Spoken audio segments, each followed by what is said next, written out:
Voilà, comme je disais, bienvenue à chacun pour ce temps de culte que nous allons vivre ensemble dans la présence de notre Dieu. Et bienvenue aussi à tous ceux qui nous suivent par le biais de la, de la technique d'Internet, par les ondes, enfin par la retransmission plutôt, pardon. Donc qu'ensemble nous puissions célébrer et louer le nom de notre Dieu. Et je veux commencer par lire ce texte que je vais prendre comme support un peu pendant tout ce temps d'adoration, de louange et d'adoration, du psaume 33, le verset premier qui dit ceci: Vous tous qui êtes justes, acclamez l'Éternel, car il convient aux hommes droits de le louer. Vous tous qui êtes justes, acclamez l'Éternel, car il convient aux hommes droits de le louer. Quelqu'un a intitulé ce psaume « Joie en Dieu ». Et il dit ceci: sans allusion à un événement spécial, ce psaume est l'expression de la joie qui doit être un des éléments permanents de la vie du peuple de Dieu. On peut dire de la vie des chrétiens, normalement. C'est pour tout croyant un sujet perpétuel de joie de savoir que son Dieu est celui dont la puissance, la justice et la bonté gouvernent le monde, et qui suit avec sollicitude ceux qui s'attendent à lui, prêt à les sauver dans le danger.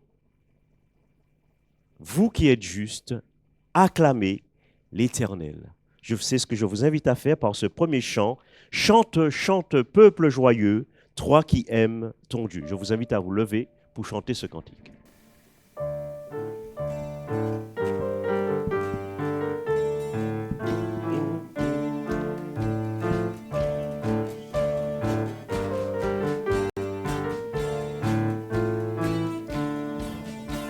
Chante, chante, peuple joyeux, toi qui aimes ton Dieu.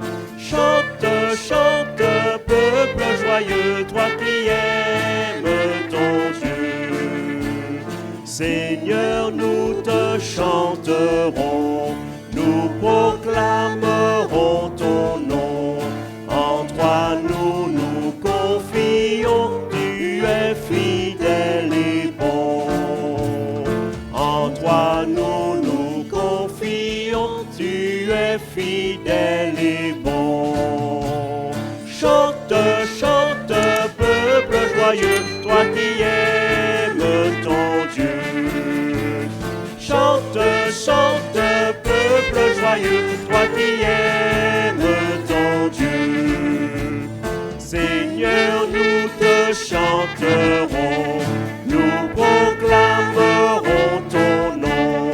En toi nous nous confions, tu es fidèle et bon. En toi nous nous confions, tu es fidèle et bon. Que ce moment soit un moment de joie, du moment que nous nous approchons de Dieu. Seigneur, nous te chanterons, nous nous confions en toi parce que tu es fidèle et bon. Je vous invite à prier pour remettre ce culte entre les mains de notre Dieu. Oui, Seigneur, nous voulons te remercier pour cette invitation que tu nous accordes de venir ensemble dans ta présence. Pas parce que tu es là seulement, parce que tu es avec nous tous les jours, comme tu nous le rappelles dans ta parole, mais parce qu'aujourd'hui, particulièrement, nous sommes rassemblés ensemble, unis dans un même cœur, dans une même pensée, pour venir te louer et t'adorer. Merci parce que nous pouvons nous confier en toi, parce que tu es Dieu, parce que tu es fidèle et bon. Merci de recevoir notre louange, notre adoration, de recevoir nos cœurs, et merci de prendre le plein contrôle de ces instants, et qu'ensemble nous puissions t'adorer, parce que tu en vaux vraiment la peine. Loué soit ton nom, parce que tu es notre Dieu, tu es notre Père, et c'est avec joie que nous pouvons venir à toi, parce que nous savons que tu as la solution à nos questions, tu es celui qui contrôle toutes choses, et nous voulons te louer pour cela, Père. Amen. Amen. Voilà, je vous invite à prendre place. Donc ce psaume 33, je lirai les 8 premiers versets, il est dit: Vous tous qui êtes justes, acclamez l'Éternel, car il convient aux hommes droits de le louer. Célébrez l'Éternel avec la lyre et louez-le sur le luth à 10 cordes. Chantez en son honneur un cantique nouveau. Jouez de tout votre art afin de l'acclamer, car la parole de l'Éternel est droite, toute son œuvre est sûre. Dieu aime la justice et la droiture. L'amour de l'Éternel remplit la terre. L'Éternel a parlé, les cieux ont été faits par la parole de l'Éternel, et toute l'armée des étoiles est née du souffle de sa bouche. Les eaux de la mer, il les amasse et les endigue, et il tient l'océan comme en un réservoir. Que l'univers entier révère l'Éternel, qu'il tremble devant lui, les habitants du monde, car lorsqu'il a parlé, cela s'est fait, lorsqu'il a commandé, cela est apparu. C'est vrai que j'espère que dans votre semaine que vous venez de passer, vous avez vu Dieu à l'œuvre, ou peut-être pas, peut-être vous avez vécu une semaine ordinaire, et pourtant, Dieu est au contrôle de toutes choses. Alors, quand vous dormez la nuit, vous ne pensez pas forcément que, voilà, mais Dieu ne sommeille pas. Il prend soin de toutes choses. Il suffirait qu'il lâche de quelques, je dirais, mini-secondes qu'on soit complètement anéanti par le bouleversement des choses. Mais il contrôle toutes choses. Et nous pouvons lui dire ce chant, qui donc dans le ciel est semblable à toi, qui est puissant comme toi, Éternel mon roi. Je vous invite à vous lever pour chanter ce cantique.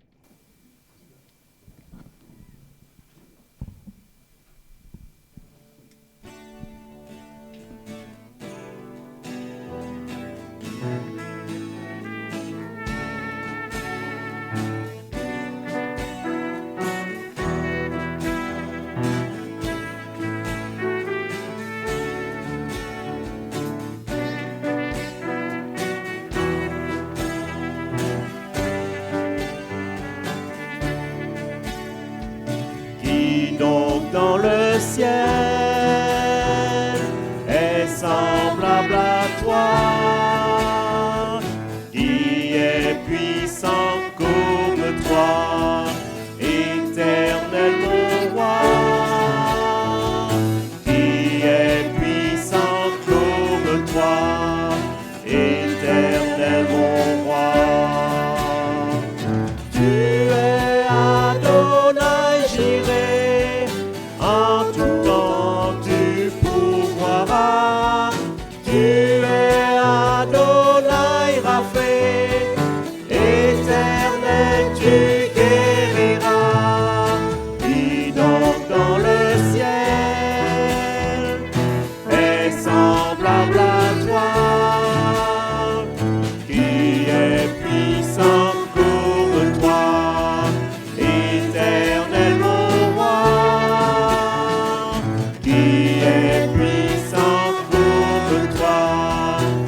je vous invite à prendre place.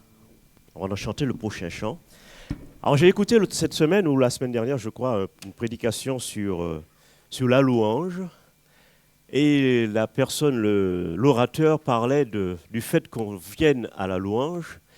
Alors, des fois, c'est un peu compliqué parce que, comme il dit, si on savait ce que c'était que la louange et les anges qui louent le Seigneur et la sainteté du Seigneur qu'on va louer, alors, c'est pas évident parce que c'est vrai que quand vous prenez votre voiture et puis qu'il y en a celui de derrière qui vous talonne et puis que le feu et puis qu'il y a ci et puis qu'il y a ça et puis que 10 minutes plus tard, on est à l'église en train de louer le Seigneur. Il sait ce qu'il disait. Il disait, on fait la course et puis après, on commence à lever la main vers le Seigneur parce que, et puis finalement, est-ce que le cœur y est vraiment? Est-ce qu'on est dans les excitations ou voilà? Donc, des fois, c'est pas toujours évident. Mais il est Dieu qui donc dans le ciel est semblable à lui. Et c'est ce qu'il disait, on devrait prendre plus de temps déjà à se préparer pour pouvoir aller à la rencontre de ce Dieu si grand, si puissant. Parce que nul autre n'est comme lui. Il est Dieu et il pourvoit à tous nos besoins. Et c'est ce que je vous invite à chanter dans ce cantique. Sans ta lumière, Seigneur, que serions-nous dans ce monde, perdus au large, au gré des vents, dans le brouillard? Comme un phare dans la nuit, tu brilles sur tes enfants. Voilà, je vous invite à vous lever pour chanter ce cantique.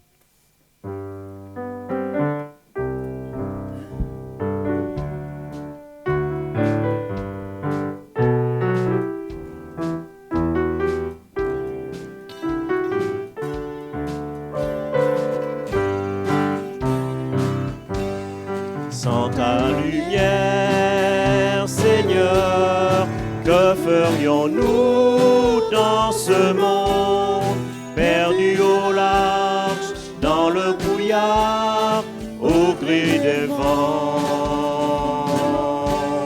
Sans ta lumière, Seigneur, où irions-nous dans ce monde? La mer est immense, sans ta présence, que ferions-nous? Comme un phare dans la nuit, tu brilles sur tes enfants, tu nous guides vers le port, au cœur de ton amour. Comme un phare dans la nuit, tu brilles sur tes enfants, tu nous guides vers le port, au cœur de ton amour. Sans ta lumière, Seigneur, que serions-nous dans ce monde, en perdition, sans direction, cherchant la voie? Sans ta lumière, Seigneur, où irions-nous dans ce monde? Que décider, qui écouter, que ferions-nous? Comme un phare dans la nuit, tu brilles sur tes enfants, tu nous guides vers le port, au cœur de ton amour. Comme un phare dans la nuit, tu brilles sur tes enfants, tu nous guides vers le port, au cœur de ton amour.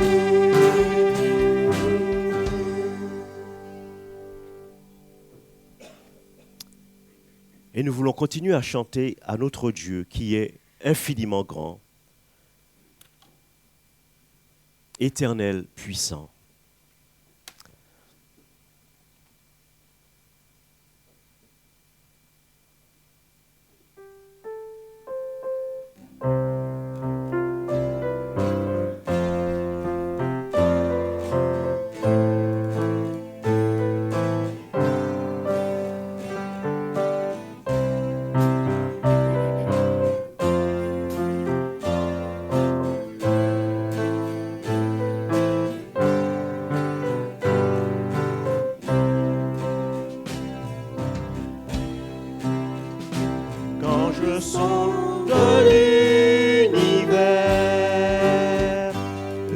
astres que tu as créés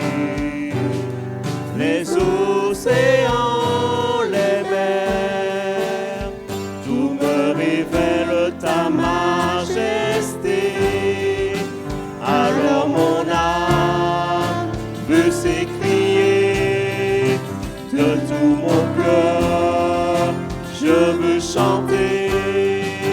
Alors mon âme veut s'écrier de tout mon cœur, je veux chanter. Oh, je dirai infiniment grand, éternel puissant, roi majestueux.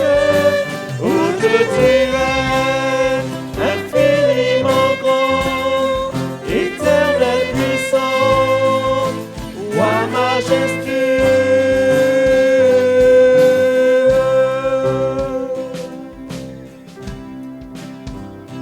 Quand je songe que tu m'as fait, que tu t'es révélé à moi, que pour moi tu as tout créé, tout me révèle ta bonté.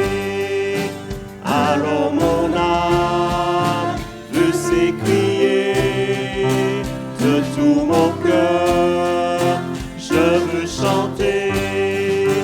Alors mon âme veut s'écrier de tout mon cœur, je veux chanter.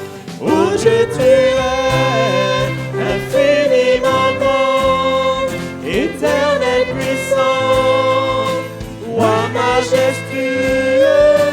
Oh, je dirai infiniment grand, éternel puissant, roi majestueux.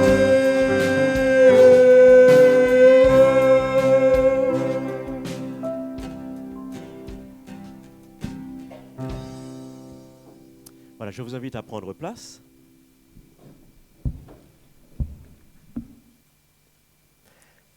Le psaume que j'ai lu tout à l'heure au verset 8 nous dit ceci: que l'univers entier révère l'Éternel, qu'il tremble devant lui, les habitants du monde, car lorsqu'il a parlé, cela s'est fait, lorsqu'il a commandé, cela est apparu. Donc là, je pense que c'est la version du Semeur. Et dans la version d'Arby, il est dit que toute la terre craigne l'Éternel, que tous les habitants du monde le redoutent. Je trouve que c'est déjà un peu plus parlant, que tous les habitants de la terre, que toute la terre craigne l'Éternel, que tous les habitants du monde le redoutent, parce qu'il est ce grand Dieu redoutable. Mais celui qui a aussi choisi de venir à nous, en la personne de Jésus-Christ, pour faire de nous ses enfants, pour faire de nous son peuple. Et c'est vrai que des fois, on a tendance à mélanger un peu les deux choses, mais il est à la fois ce Dieu redoutable, mais aussi à la fois cet ami fidèle et tendre, cet ami avec qui marche avec nous tous les jours de notre vie. Et c'est ce que je vous invite à chanter avant un moment de prière et d'adoration: avoir Dieu pour ami, marcher main dans la main, vivre en pleine harmonie, suivant le même chemin. Je vous invite à vous lever pour chanter ce cantique.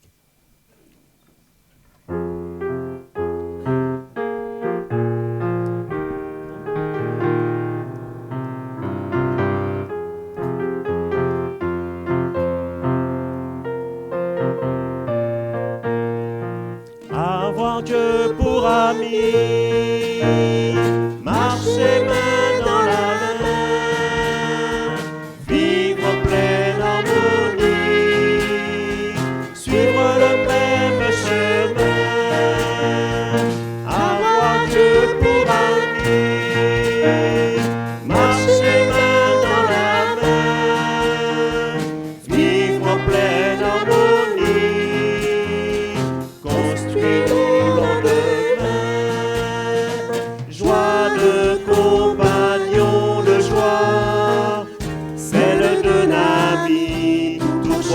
de moi, paix de compagnon de paix, ami fidèle à jamais, vie de compagnon de vie, rythme de mes jours et de mes nuits, cœur de compagnon de cœur,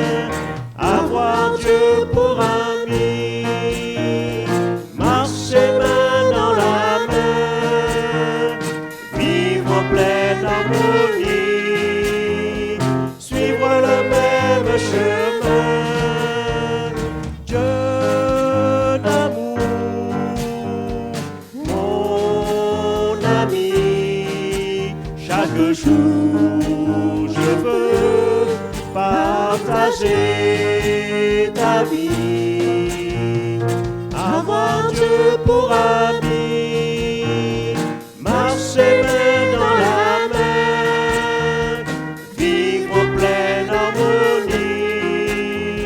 suivre le même chemin, avoir Dieu pour ami, marcher main dans la main, vivre en pleine harmonie, construire nos lendemains.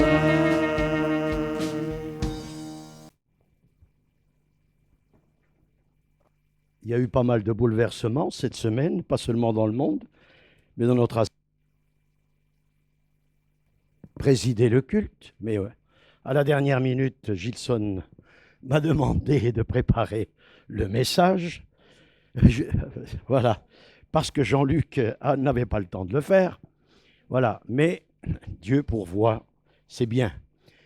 Je vous salue bien toutes et tous, puisque je n'étais pas là pour vous accueillir, comme d'habitude, mais je suis arrivé à l'heure quand même. Oui.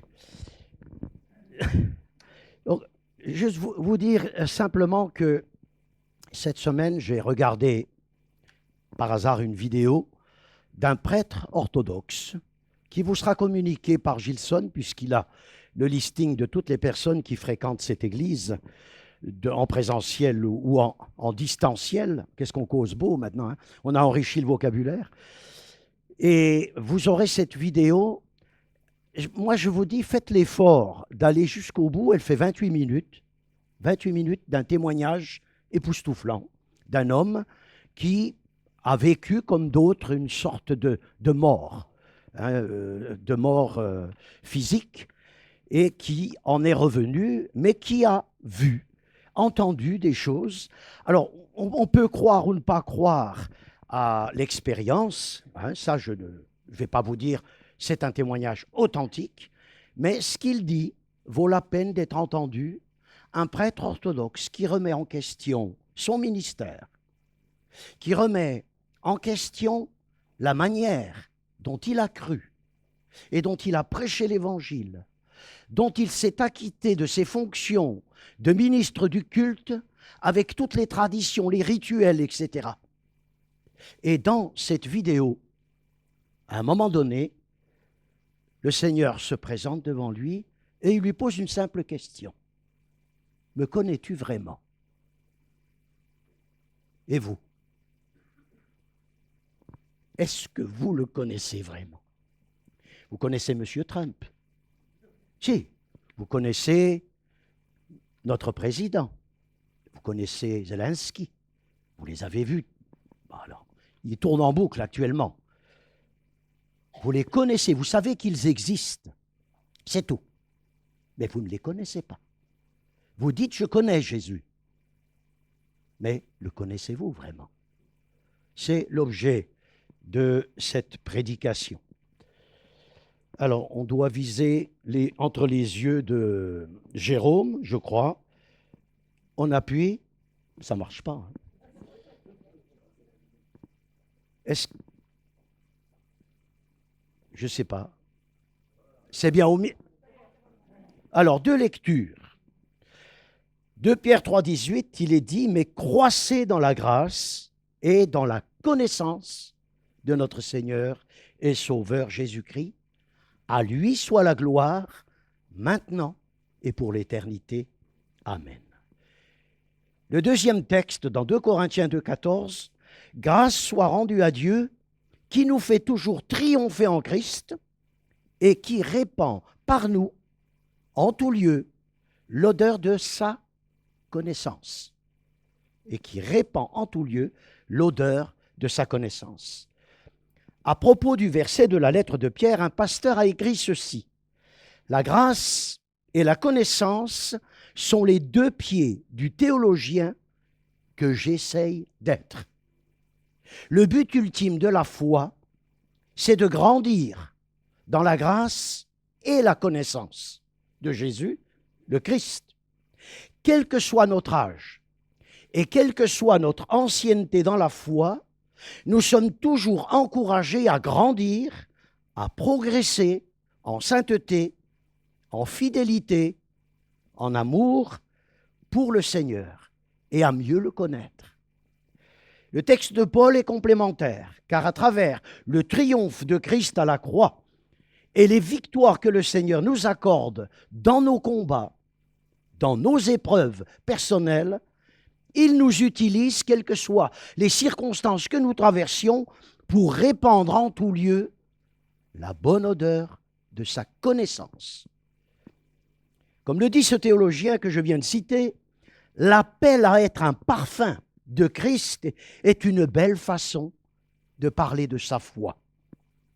Je connais, dit-il, des hommes et des femmes de foi qui sont habités par une paix et une lumière qui sont contagieuses. C'est de l'ordre de l'indicible, mais ils portent en eux le parfum de l'Évangile. Le texte de Paul continue en disant que nous sommes pour Dieu le parfum du Christ, le parfum du Messie, et que nous pouvons être pour les uns une odeur de mort, donnant la mort, et pour les autres une odeur de vie, donnant la vie. Notre vie chrétienne alimentée par la connaissance que nous avons du Seigneur peut entraîner, de la part de ceux qui nous voient, qui nous écoutent, soit l'acceptation, soit le refus du message qui sauve. Ceux qui croient sont sauvés, ils ont reçu cette odeur de vie. Ceux qui ne croient pas sont perdus. Pour eux, l'Évangile est une odeur de mort. Nous avons donc la responsabilité de répandre en tout lieu la bonne odeur de la connaissance de Dieu et de son Fils Jésus, le Christ, avec l'appui, l'assistance du Dieu Saint-Esprit. Comment peut-on connaître Dieu? C'est une excellente question, ça. Comment peut-on connaître Dieu? Non pas seulement savoir qu'il existe. Vous dites Dieu existe, les démons le croient aussi. Mais eux, ils tremblent, nous dit l'apôtre. Cette connaissance peut s'acquérir à travers la révélation. Cette révélation, elle est de deux ordres. Une révélation dite générale, dont je parlerai une autre fois, et de la révélation biblique, de la révélation chrétienne. C'est de celle-là dont il est question aujourd'hui. Une révélation, c'est un phénomène naturel par lequel sont révélées des vérités cachées. Voilà ce que nous dit le dictionnaire. Et elle est par définition donnée par la libre et bienveillante initiative de Dieu. C'est lui qui prend l'initiative de se révéler, de révéler qui il est, qui nous sommes et ce que nous sommes appelés à être. Cette recherche ne peut être obtenue par la recherche, cette révélation, cette connaissance ne peut pas être obtenue par la recherche scientifique, ni par la philosophie, bien que celles-ci peuvent nous y conduire, peuvent nous permettre de nous en approcher. Mais cette révélation concernant Dieu et les mystères qui l'entourent ne peut être donnée que par Dieu lui-même, la connaissance parfaite. En effet, Dieu est tellement élevé au-dessus de l'humanité qu'il n'est accessible ni à la vue, ni à l'entendement, à l'intelligence de l'homme, quel qu'il soit. Cette incapacité de l'homme à connaître Dieu est encore aggravée par le péché. C'est bien au milieu qu'il faut appuyer. Ah, c'est la flèche. Ah, pardon, c'est peut-être... Voilà. Alors, Job dit, prétends-tu sonder les pensées de Dieu, parvenir à la connaissance parfaite du Tout-Puissant? Elle est aussi haute que les cieux. Que feras-tu? Plus profonde que le séjour des morts. Que sauras-tu? La mesure en est plus longue que la terre, elle est plus large que la mer. Pour ainsi dire, Job nous montre que la connaissance de Dieu n'a pas de limite. N'a pas de limite. On ne peut ni en sonder les pensées, ni en connaître les limites. En effet, la connaissance parfaite du Dieu Tout-Puissant est aussi haute que les cieux et plus profonde que le séjour des morts. Les scientifiques, lorsqu'ils nous parlent de l'immensité du cosmos, ça nous donne le vertige. Et la Terre, c'est un point pratiquement invisible dans tout l'univers. Et comme le disent malheureusement certains, il n'y a pas de trace de vie ailleurs. La Terre est un bijou. La Terre est un bijou, créé par le Seigneur pour y expérimenter la vie humaine. Il est impossible de connaître parfaitement Dieu. Nous en sommes naturellement incapables, même régénérés, même nés de nouveau. Notre connaissance de Dieu demeure limitée, comme nous le fait comprendre l'apôtre Paul. Aujourd'hui, dit-il, nous voyons au moyen d'un miroir, d'une manière obscure, mais alors nous verrons face à face plus tard. Aujourd'hui, je connais en partie, mais alors je connaîtrai comme j'ai été connu. Je connaîtrai comme j'ai été connu, c'est-à-dire je connaîtrai parfaitement Dieu comme lui-même m'a connu de manière parfaite, car je le verrai face à face. Je le verrai face à face. Quelle glorieuse espérance, chers amis. Contempler notre Dieu face à face. En attendant, il faut se résoudre à avoir de Dieu une connaissance réduite.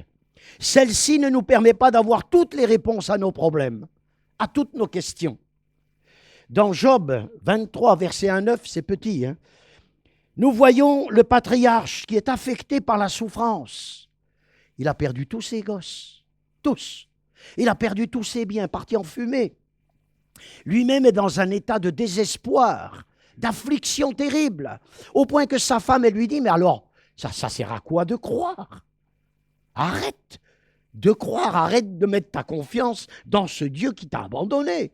On a tout perdu, nos gamins sont tous morts, 8 ou 9, je ne me rappelle plus, 9. Nous n'avons plus rien. Alors, maudit Dieu, et suicidons-nous. Maudit Dieu.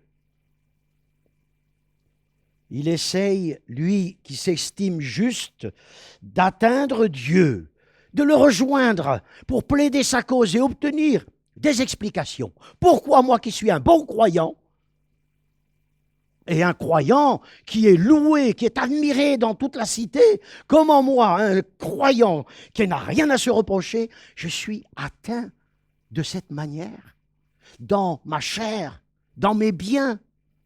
Je veux des explications. Mais sa démarche reste stérile. Et voici ce qu'il dit. Maintenant encore ma plainte est une révolte. Mais la souffrance étouffe mes soupirs. Oh, si je savais où le trouver, si je pouvais arriver jusqu'à son trône, je plaiderais ma cause devant lui, je remplirais ma bouche d'arguments. Et je lui dirais, c'est pas normal ça. C'est pas normal ce qui m'arrive. Je connaîtrai ce qu'il peut avoir à répondre à cela. Je verrai ce qu'il peut avoir à me dire. Emploierait-il toute sa force à me combattre? Ne daignerait-il pas au moins m'écouter? Ce serait un homme droit qui plaiderait avec lui, et je serais pour toujours absous par mon juge. Mais si je vais à l'Orient, il n'y est pas. Si je vais à l'Occident, je ne le trouve pas. Est-il occupé au Nord? Je ne puis le voir. Se cache-t-il au Midi? Je ne puis le découvrir. Dieu silencieux. Dieu lointain. Ça a donné d'ailleurs ces mots lieu à un excellent livre. Dieu silencieux et lointain, inatteignable, déroutant, déroutant pour nous aussi croyants. On ne peut pas atteindre Dieu. Il doit se révéler lui-même à nous et nous rendre capables de percevoir les réalités divines. Dieu est élevé au-dessus de l'homme, mais il prend l'initiative de s'approcher de celui-ci pour lui offrir le pardon de ses iniquités et pour l'attirer à lui. Dieu invite chacun, chacune à le chercher, malgré sa majesté, sa grandeur, malgré son inaccessibilité. Lui, il a choisi et décidé de se rendre accessible. Et il le fait pour nous pardonner et nous accueillir. Voyez l'appel qu'il adresse à chacun. Dans Ésaïe, il dit « Cherchez l'Éternel pendant qu'il se trouve. Invoquez-le tandis qu'il est prêt. Que le méchant abandonne sa voie et l'homme d'iniquité ses pensées. Qu'il retourne à l'Éternel, qui aura pitié de lui. À notre Dieu, qui ne se lasse pas de pardonner. Car mes pensées ne sont pas vos pensées, et vos voies ne sont pas mes voies, dit l'Éternel. Autant les cieux sont élevés au-dessus de la terre, autant mes voies sont élevées au-dessus de vos voies, et mes pensées au-dessus de vos pensées. Comme la pluie et la neige descendent des cieux, et n'y retournent pas sans avoir arrosé, fécondé la terre et fait germer les plantes, sans avoir donné de la semence au semeur et du pain à celui qui mange, ainsi en est-il de ma parole qui sort de ma bouche. Elle ne retourne pas à moi sans avoir produit son effet, sans avoir exécuté ma volonté et accompli mes desseins. Cherchons l'Éternel pendant qu'il se trouve. Invoquez-le tandis qu'il est prêt. Dieu s'est approché de nous par son Fils Jésus, le Christ, le Messie. Et c'est lui, notre Maître bien-aimé, qui nous fait connaître le Père d'une manière plus parfaite. L'apôtre Jean déclare « Personne n'a jamais vu Dieu. Dieu, le Fils unique, qui est dans le sein du Père, est celui qui l'a fait connaître. » Parole bien mystérieuse. Personne n'a jamais vu Dieu. Pourtant Moïse l'a vu. Pourtant Abraham l'a vu. Mais ils n'ont pas vu le Père. Ils ont vu la parole, le Fils de Dieu, qui représentait son Père et l'Esprit Saint. Paroles bien mystérieuses qui ont conduit à la fois Thomas, mais aussi Philippe, lorsqu'il leur parlait, lorsqu'il les enseignait, à lui demander « Seigneur, montre-nous le Père. Montre-nous le Père. Et cela nous suffira. » Et Jésus dit « Vous savez, je vais partir, et vous savez où je vais. Vous en savez le chemin. » Thomas lui dit « Seigneur, nous ne savons où tu vas. Comment pouvons-nous en savoir le chemin ?» Et Jésus lui dit, « Je suis le chemin, la vérité et la vie. Nul ne vient au Père que par moi. Si vous me connaissiez, vous connaîtriez aussi mon Père. » Il dit cela à ses apôtres. Et il leur assène cette vérité. Et dès maintenant, vous le connaissez, vous l'avez vu. Ah bon? Dès maintenant, vous le connaissez et vous l'avez vu. Ben Philippe lui dit, Seigneur, montre-nous le Père. On n'a pas vu le Père, montre-le nous.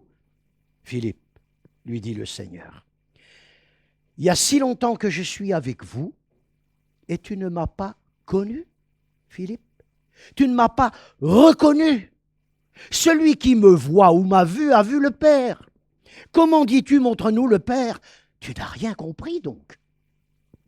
Ne crois-tu pas que je suis dans le Père et que le Père est en moi? Les paroles que je vous dis, je ne les dis pas de moi-même, et le Père qui demeure en moi, c'est lui qui fait les œuvres.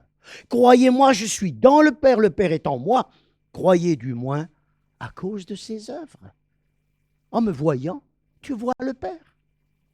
On n'est pas la même personne, mais nous sommes identiques par nature, identiques en raison de nos caractéristiques, identiques aussi, eu égard au projet que nous avons formé ensemble pour l'humanité. Celui qui m'a vu a vu le Père.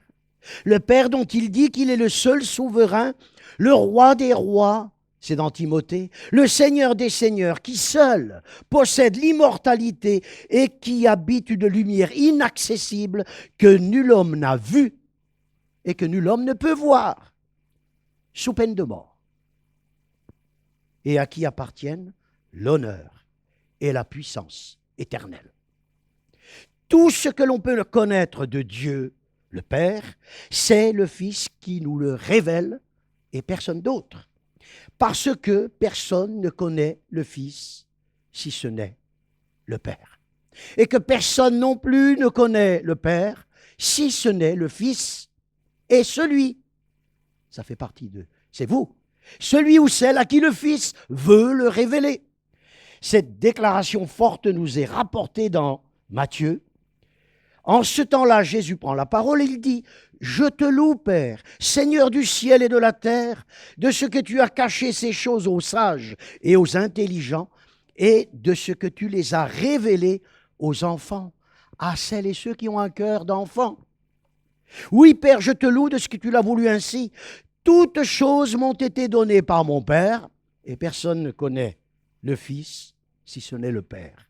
Personne non plus ne connaît le Père si ce n'est le Fils, et celui à qui le Fils veut le révéler. Venez à moi, dit-il, vous tous qui êtes fatigués, vous tous qui êtes chargés, et je vous donnerai du repos. » C'est des paroles que vous devez considérer avec toute la foi nécessaire.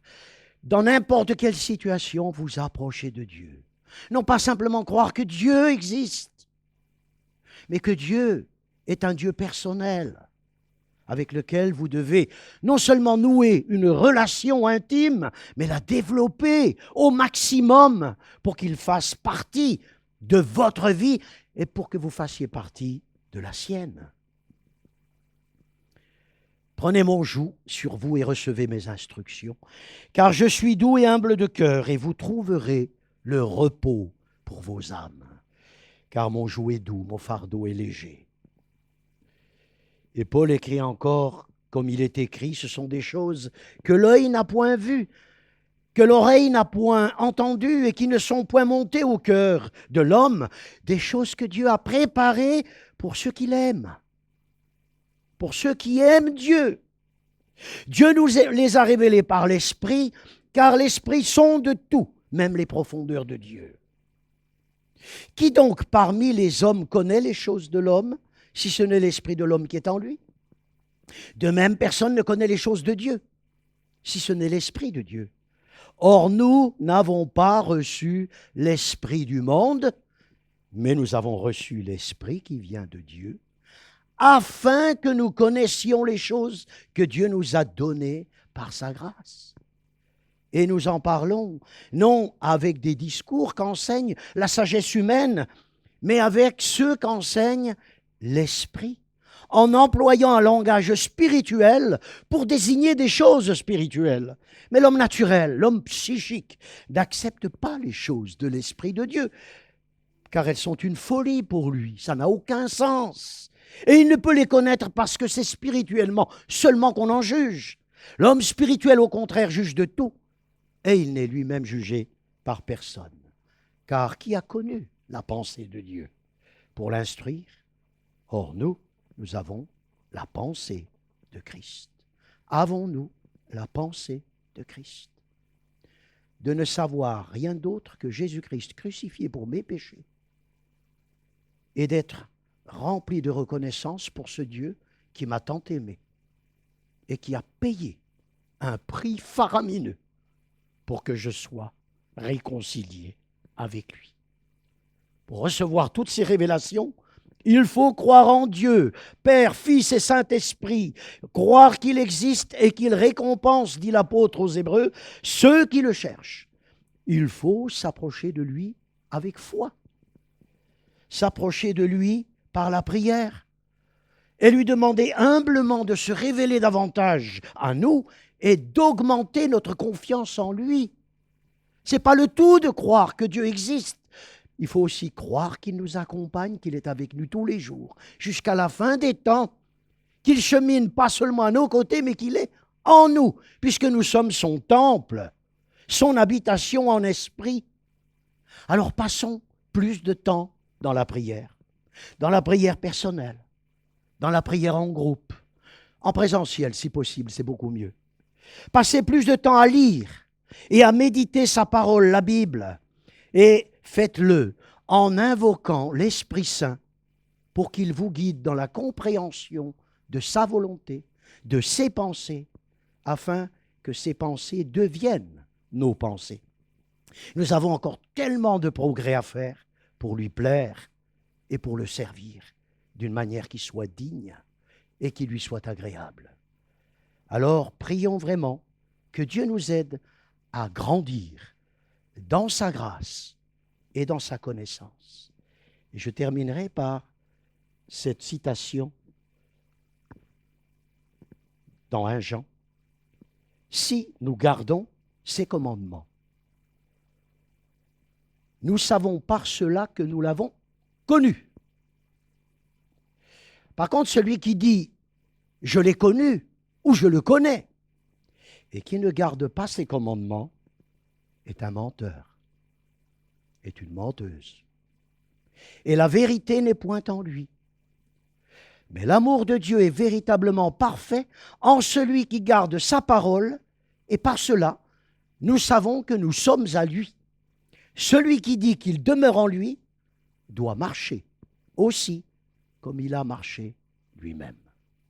Voyez, laissons-nous interpeller par la parole de Dieu, et peut-être que nous avons à confesser à notre Seigneur aujourd'hui une foi superficielle, une marche avec Dieu qui n'est pas satisfaisante, en tout cas pour le Seigneur. Nous avons peut-être à nous repentir de certaines choses, et il faut le faire, et à vraiment contempler le Seigneur dans nos entretiens personnels avec lui, à le contempler au travers de cette belle nature, parce que c'est lui qui l'a faite, à le contempler aussi en regardant cette humanité qu'il aime, et malgré les défauts de cette humanité, malgré le péché qui a aggravé l'état de cette humanité, aimons ces humains que Dieu aime, au point de conserver aujourd'hui encore ce temps de grâce, parce qu'il use de patience envers tous, parce qu'il veut que tout homme, toute femme soit sauvé. C'est la volonté de Dieu, que tout homme, toute femme soit sauvé. Après, la personne décide d'accepter ou de refuser le cadeau de Dieu. Que le Seigneur soit béni. Je vais demander à Jacques de terminer cette prédication par la prière.